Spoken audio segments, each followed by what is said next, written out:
Craig, I just saw an update here from the Associated Press that Irma has made landfall in Marco Island. Can you expand on that a little bit for us? Yeah, we reported that. I think it was about 3:55. That was that chime that I heard, and so I read the statement. Center of Hurricane Irma made landfall in Marco Island.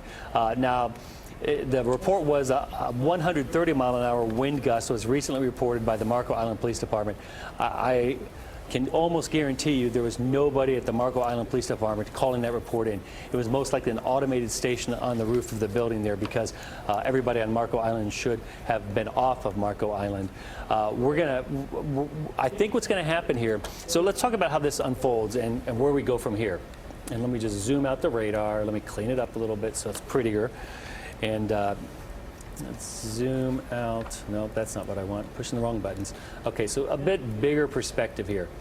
So what's going to happen, and honestly, I'm kind of happy to see this feeder band that's over here on the right is slowly advancing away. It's creating quite a bit of havoc right now in terms of rainfall in parts of Miami-Dade and Broward. I did it again. I said right here, and you folks on the radio are saying, you said it again. So this feeder band, this heavy rain band, runs from near Miami Beach through Aventura, back through just west of Fort Lauderdale and on up into northwest Broward. It hasn't moved a lot. There is a lot of rain coming out of it, and I'm getting some reports that some backyards are getting pretty deep in water.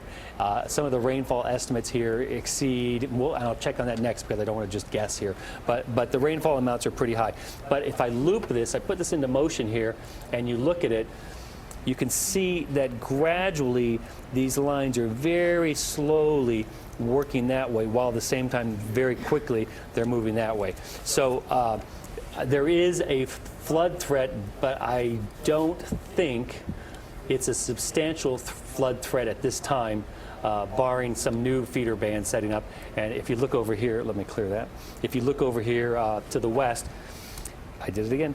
The storm center, which is now approaching Naples, has kind of this band that's setting up. So we'll have to watch it. That's something that I'm keeping my eyes on. Everything else, at least in my mind, and maybe not in everybody else's mind, but everything else in my mind is playing out kind of the way I expected it and was trying to convey it. That on Saturday, that was well, Friday, but that was our last good weather day. It was our last good weather day. It was exceedingly hot, but it was our last good weather day. On Saturday, it would be too late to put up shutters. It was blowing pretty good by Saturday. In fact, Friday night, as I was driving home at 3 a.m., I thought, the wind is already up. And that concerned me just because I thought the storm scope, the storm reach is huge. That was a 4 o'clock position update, and we'll get to that in just a second. So, and I said we had a little bit extra time on Saturday to do a few things as the weather started to go down. And then it got worse and worse last night.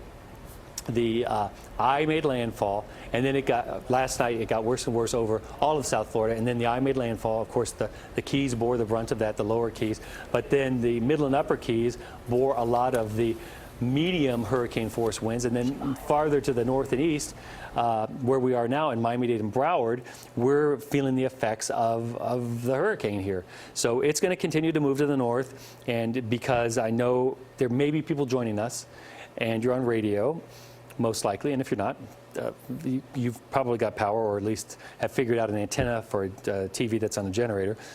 The Keys, the weather's improving, the winds are coming down. We've lost communication with the Key West office. They did not get wiped out. The communication link to the mainland somehow has failed. So what's happened is the National Weather Service and a different office has taken over Key West's responsibilities. So we're not getting reports from the Keys right now on what happened there. I talked to the Keys, Florida Keys Radio Network, and the news director there, Bill Becker, and people in the Keys know him very well. They listen to him all the time. And he gave me the impression that while it was bad, it could have been a lot worse. Now, it could have been because he wasn't able to survey a very big area.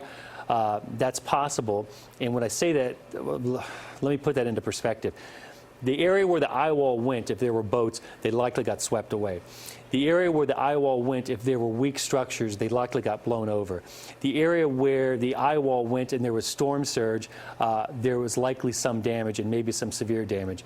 But from his account, they were able to stay on the air with their transmitters, and despite the loss of power, they were able to keep their generators running in the Keys. So going farther up the Keys chain into the upper Keys, the weather is going to begin to improve and is already slowly starting to improve. The highest wind gusts have come down, and the lulls are starting to get a little bit lower. In Miami-Dade, the worst of the weather is just about over here and will slowly decrease. Now, that being said, there's still going to be a big wind gust, and it may sound like it's coming back, but it's not coming back. These are wind gusts that are going to happen, and they're going to happen. In Broward, the worst of what we're getting is what we're getting right now in Broward. So a lot of wind, these annoying little nuisance tornadoes that apparently haven't created a lot of damage, and they're based on a radar signature. There's not somebody seeing them, despite the one that happened at Fort Lauderdale. But even then, we didn't hear of a report of damage. So let me punch up the radar for those who can see it. And so the worst of the weather right now is in Broward, but in about 3 hours, the weather is slowly going to start improving in Broward as well. So that kind of sums it up. We're going through what we would go through considering the situation as it is, and there are no real surprises with respect to that. All right, Craig, thank you, and we appreciate that.